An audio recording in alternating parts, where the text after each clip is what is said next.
How's it going, everybody? New fantasy week, new team. So we did pretty good this week. Was obviously a little bit disappointed that we didn't get, didn't get 100 points, but we did get 91. We did get 91, which puts us around 253k. Rank doesn't really matter too much until probably Gameweek 10, because then all the people that have probably stopped playing the game or used all their chips and then stopped playing and all that sort of stuff have already stopped playing. Hello, Unicity58. Gwendouzi. I don't think he scored. It would have been just it was just a Aubameyang from Maitland-Niles, who apparently played pretty well. It's going to be pretty important for him to stay good, stay fit while Bellerin's out for Arsenal's sake. Not an easy place to go for Arsenal, but good result for them. They got the 1-0. So let's take a look at the fixtures. I got them up on my other screen here, if I can pull them up. And we'll just kind of run through the fixtures and then we'll look at it in relation to my team. So, start of the week, we had Liverpool and Norwich. I was expected to be, a really good, contested, I should say, fixture for Liverpool assets. The only kind of thing in question was to see if Mane was going to be fit, which he wasn't. He was on the bench and he did come on, but he didn't get any returns. But nonetheless, we can see that he'll probably be starting next week, which is obviously good for my brother's team because he has him.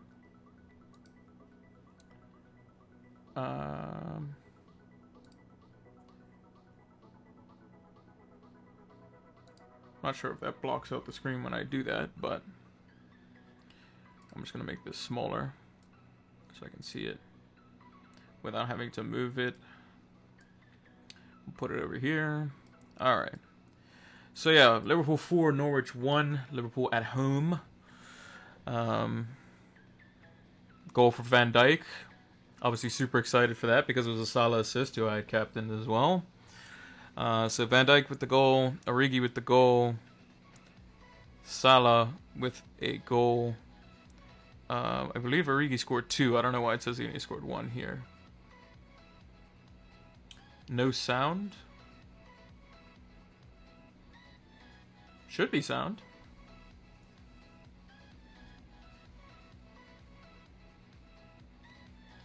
Should be sound.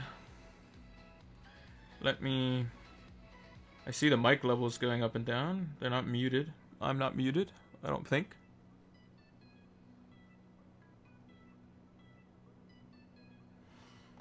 Let me just double check here. Let me double check.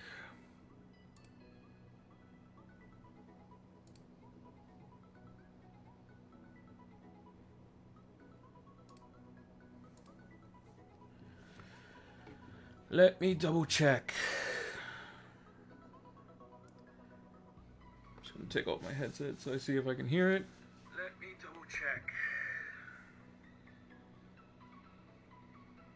Take off my headset so I see if I can hear it. Yeah, I can hear it.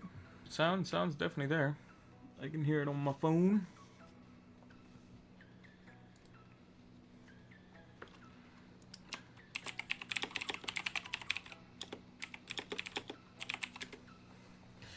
The sound is working on my end. Maybe need a refresh, potentially. It's definitely working on my end. Definitely working on my end.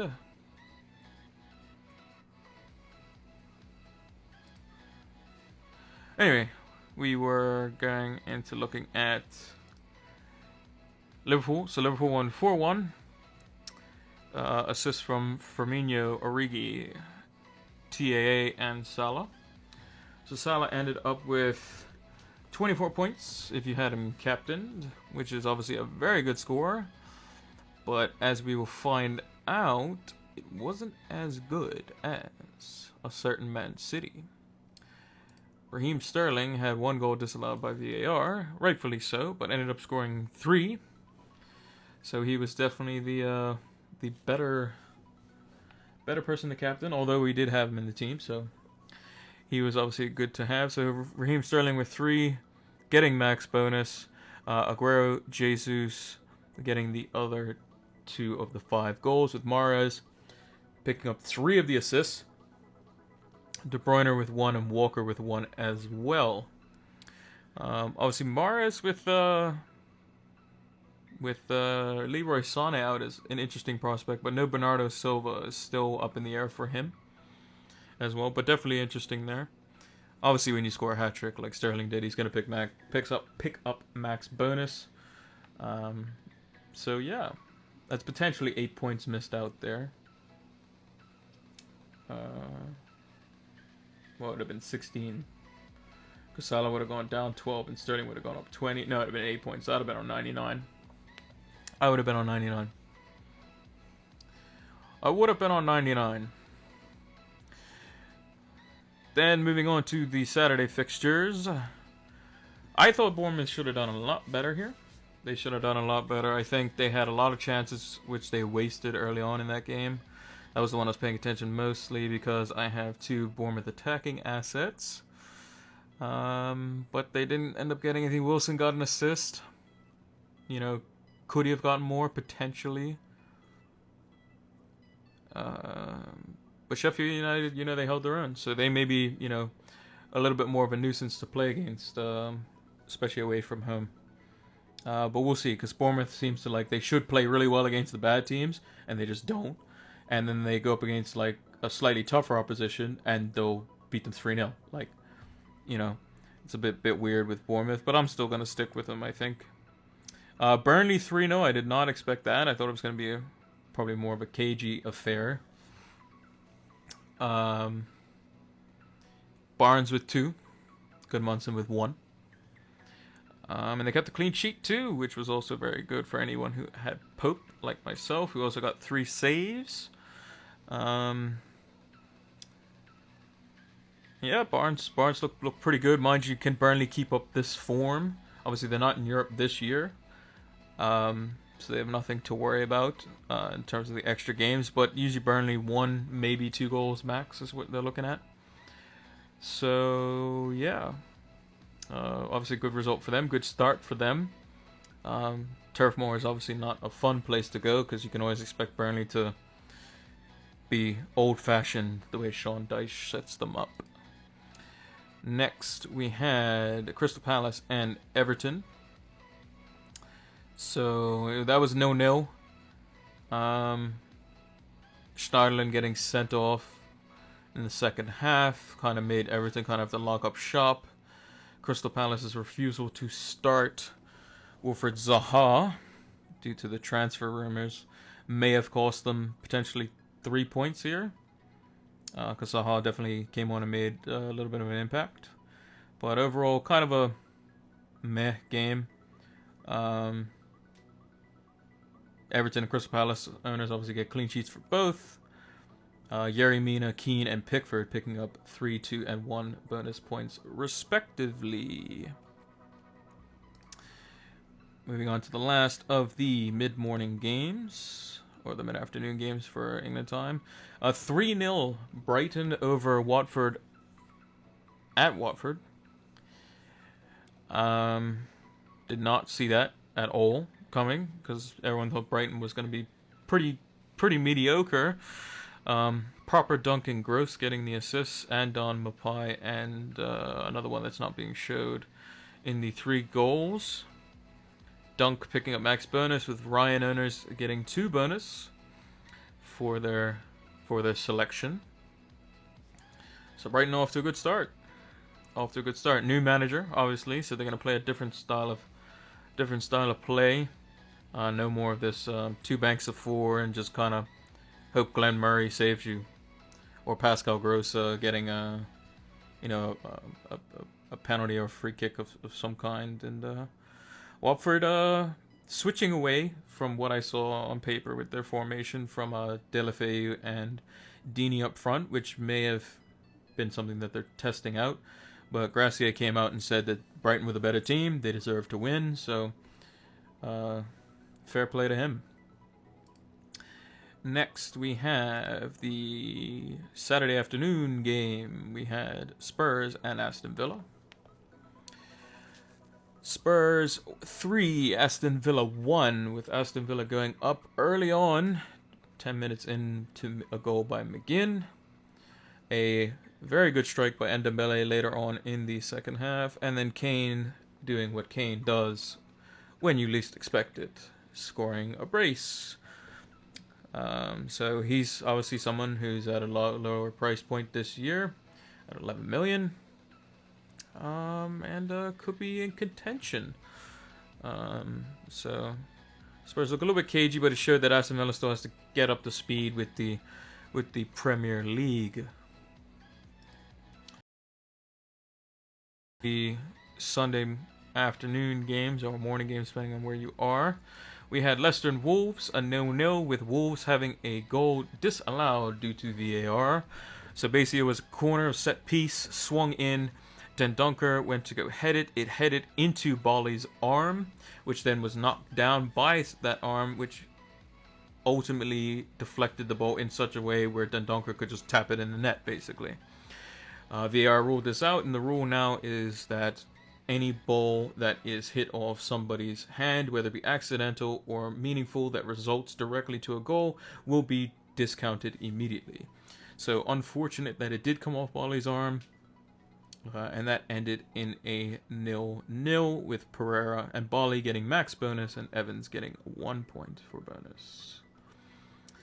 The other morning game for me, or afternoon game in England, 2 p.m. kickoff. Arsenal 1, Newcastle 0. That was at Newcastle. Maitland-Niles picking up the assist for the main man, Aubameyang. Arsenal had a pretty depleted side from what they probably want to get to. So they had, obviously, no Bellerin still coming back from injury. They had David Luiz on the bench. Pepe started on the bench. No Lacazette. He was on the bench as well. They didn't play Ceballos or Martinelli until the second half when they got subbed on. Still Monreal at left back instead of either Kolasinac or Tierney. So still a lot of room to develop for Arsenal. So them getting the win for a depleted side is good for them. Obviously, would they have liked to get more goals? Obviously they would, but they're going to take the 3 points and run with it. And then the last game, which made me quite happy, was Man United 4, Chelsea 0. So United winning 4-0 on opening day against top 6 opposition. Martial getting 1, Rashford 2, and Daniel James getting 1 towards the end.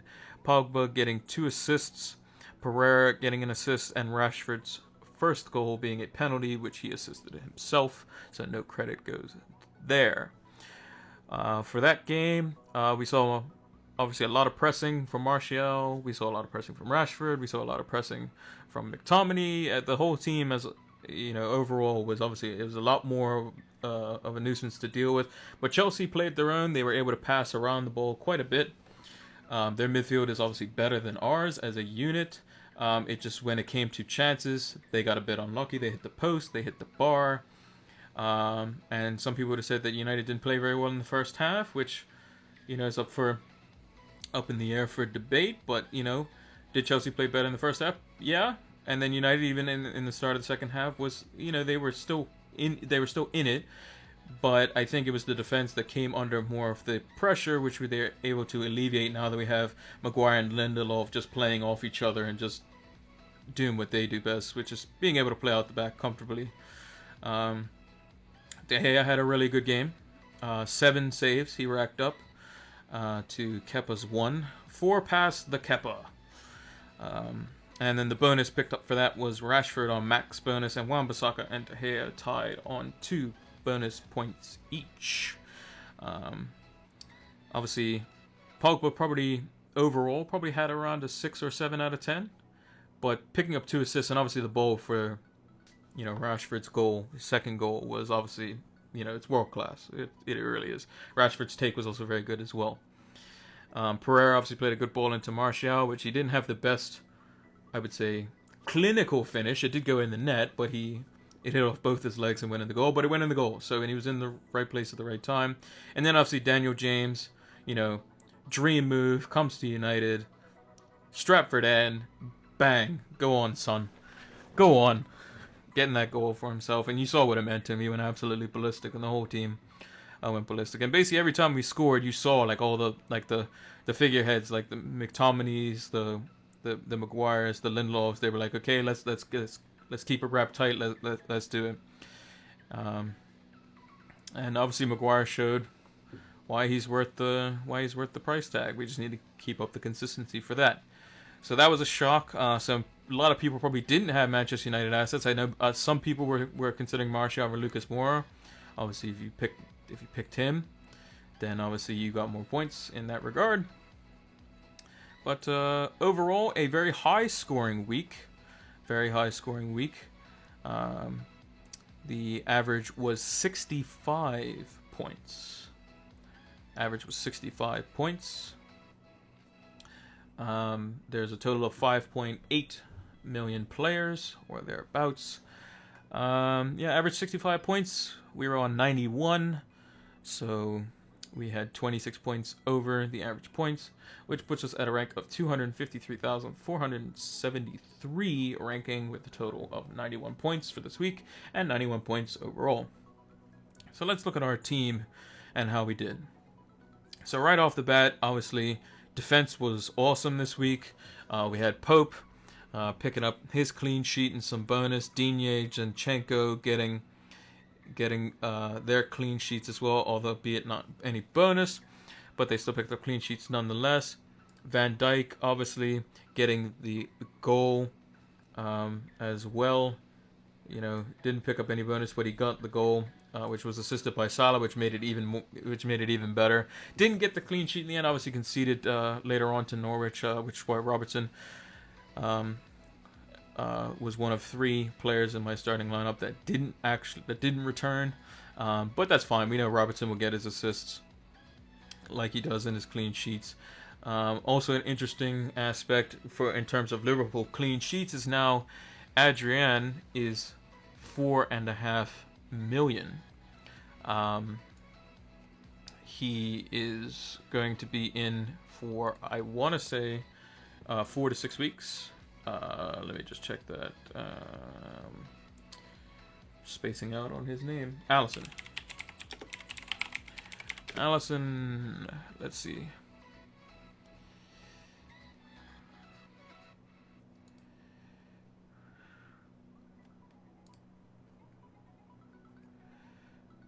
Let's see how long he said. Obviously Wednesday he won't play.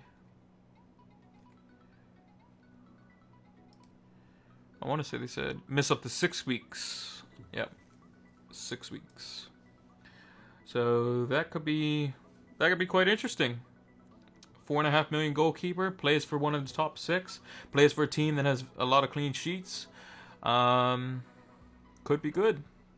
Now, this is obviously assuming that you don't have 3 Liverpools, so some people went double Liverpool, like me off the start, with Robertson and Van Dijk, and then you have, and then Salah as well. Some people went Salah, Mane, Van Dijk, some people went Salah, Mane, Robertson, or Trent, Robertson, Salah, or a mixture of any of those.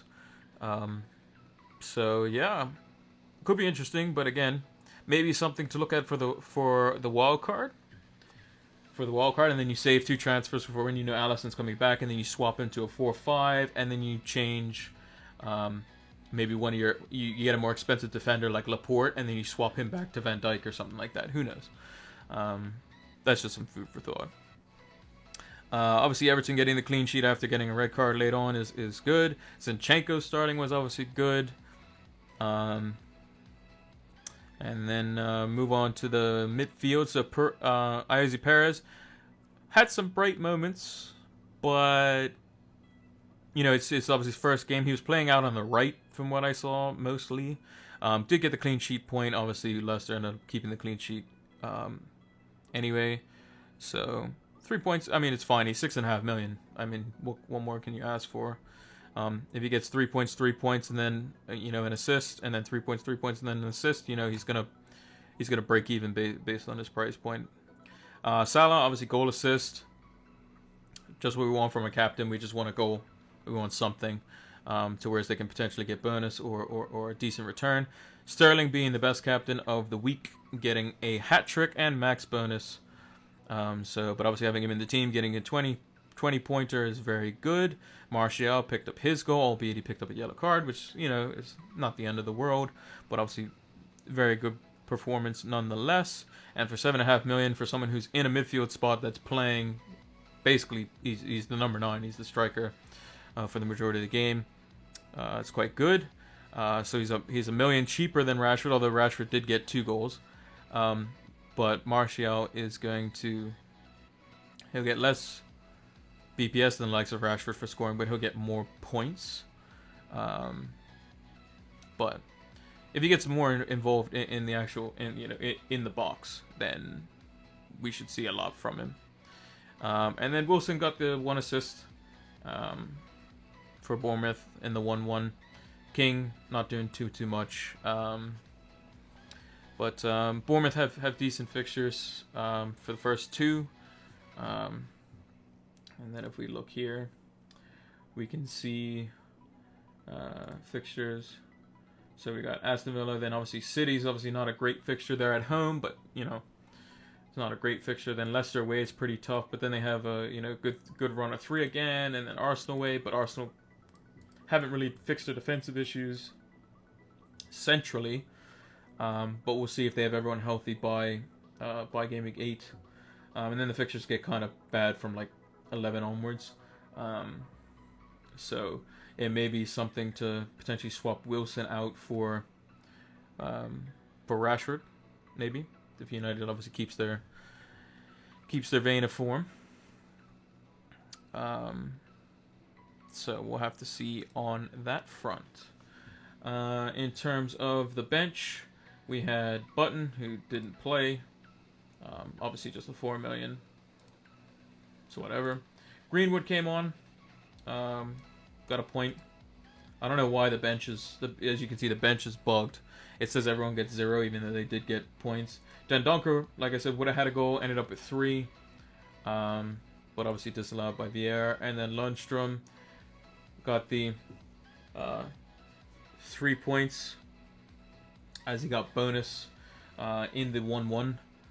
So it's good that he's starting for 1, and 2, he's getting bonus points, which is nice, especially in a game where they don't keep clean sheets. So super good, super good. So what are my overall impressions? Well, Burnley surprised me a lot. I didn't expect them to keep a clean sheet, even though I did pick Pope. But nonetheless was quite good.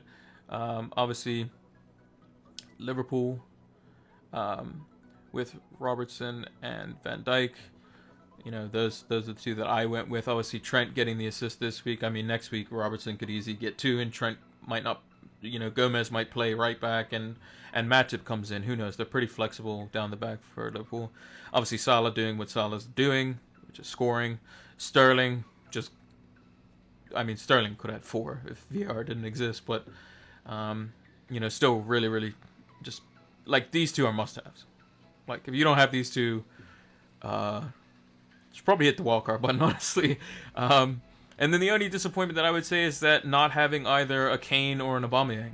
Those were like Kane, Aubameyang, Rashford were the other 3 that did damage. That would have been in the forward position. Obviously Wilson with the assist, but obviously Rashford got 2, Kane got 2, Aubameyang got 1. Even though Aubameyang didn't pick up bonus, it was still good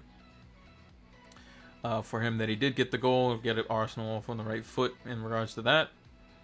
But overall, pretty happy with the game week.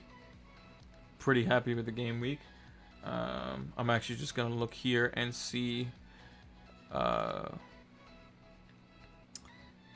what how he did in regards to the Mods and Cons League. So Andy with 89, so not bad, not bad.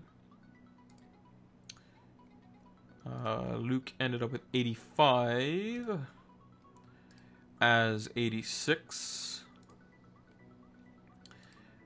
Granville 84. Mark Southerners 84.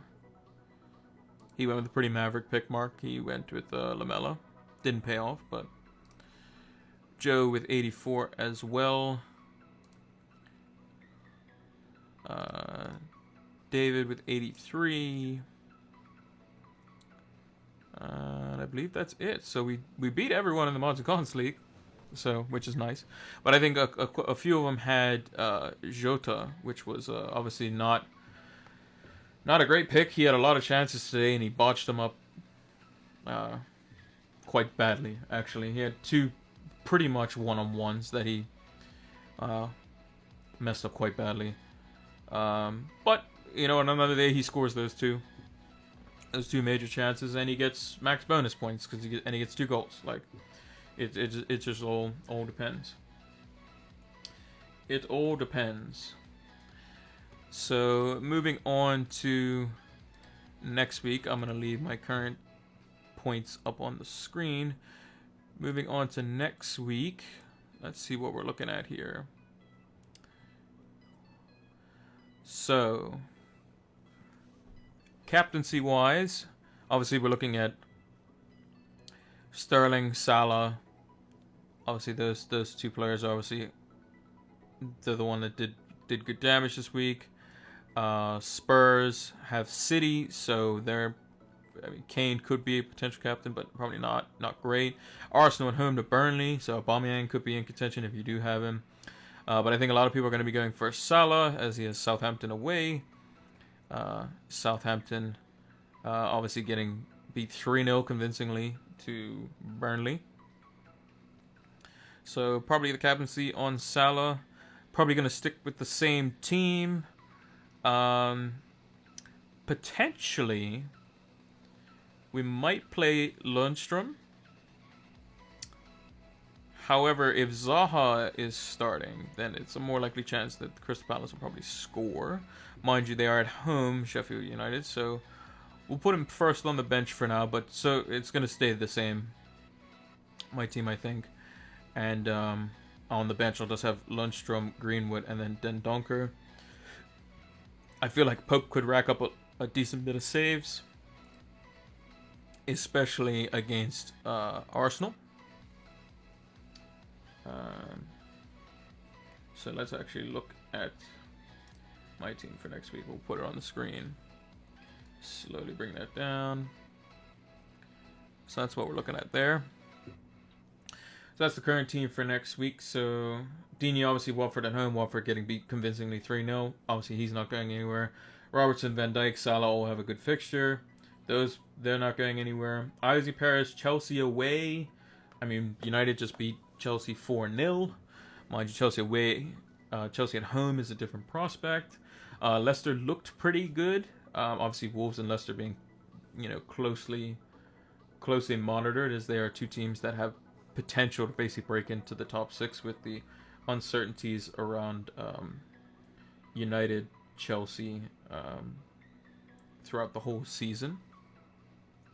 Obviously, United not getting as much done in the transfer window as some would have liked, and Chelsea not really doing transfer business at all, except for deals that were already previously done, like the option to sign Kovacic on a full-term contract, and Pulisic being done in January, but only making his move in the summer. So maybe I always like to favor the attacker rather than the defender, but yeah, it should be good. Obviously, the Bournemouth guys I'm keeping in there. It's Aston Villa away. Yeah, Aston Villa played Spurs pretty tough, but probably still want to keep them in there. Potentially a captaincy option there. Potentially. I'm thinking about it. Maybe something like that. Maybe something like that. We'll see. We'll see. Or even potentially with the weakness of Watford, we could see something, something super maverick like that. Just maybe. Or if we're even going even crazier, go something like that. That would be nuts. But can you imagine Burnley away? They're setting up 2 banks of 5. Not even 2 banks of 4, 2 banks of 5. Barnes is just going around being annoying. And then you got Pope making saves left, right, and center. Arsenal get a penalty on late. Aubameyang steps up to the ball, and then Pope saves it. That would be something special, especially if you had him captain. That's probably highly unlikely. This is probably the most likely. Most likely affair. The most likely option. Most likely thing to happen. In terms of transfers, I don't think anything's necessary yet. Obviously, the prospect of Adrian at a 4.5 million goalkeeper for Liverpool is obviously something that could be an option. Basically, could be an option. If we look at Liverpool's fixtures, obviously they have Arsenal at home, but obviously Burnley away, Newcastle away, Sheffield United away after the Arsenal at home game. So basically, of their next 6 fixtures, you would probably say that the Chelsea away one is probably the toughest. Arsenal at home, it's usually pretty straightforward for them. Will they concede? Probably. In which case, you would want the likes of Robertson or Trent or Van Dijk because they have goal threat. But you can probably see in weeks 2, 4, 5, and 7 almost guaranteed clean sheets. Mind you, they did concede to Norwich late on, but maybe just some rust from the preseason. Potentially some rust. Izzy Perez is obviously an interesting one. Obviously after Chelsea has 2 really good fixtures, then had some pretty bad ones. Obviously Man United away. Obviously Spurs going to the King Power, and then has a pretty good vein of form in here. Pretty good. But I expect if Izzy Perez is played more through the middle, then we shall see him deal a lot more damage. So overall, pretty happy with this week. Like I said, 91 points is good. Was looking for 100, but we didn't get it in the end. We're at 250k, so obviously the goal is to get inside the top 50k by week 10. And that's where usually everyone's gonna try to look to, and then you can go from there. So yeah. In terms of, Pope obviously has Arsenal away. That's probably the only other kind of worrying thing. So Arsenal away and then Liverpool at home. Those are obviously not great. Wolves away is never great, but he'll rack up saves. So hopefully that works out. Who knows? Maybe potentially Van Dijk has his one goal of the whole quarter. Downgrade Van Dijk to Wan-Bissaka, bring in Adrian in goal, have the extra million, and use that to upgrade Wilson to Rashford. Who knows? That might be something that is possible. But that's going to do it for the stream today. Make sure to go on to the YouTube channel, which this will be posted later today. And we're going to be doing more of these. I plan to have a stream on Friday for any transfers. Looking at those. Probably going to be pretty boring, but we'll have a quick discussion on the fixtures coming up, and looking to see what transfers I may be interested in. Maybe some injury news may change some things in training or something like that may switch things up. So for now, it is a good night for me, and I will see you guys on Friday for the preview. See ya!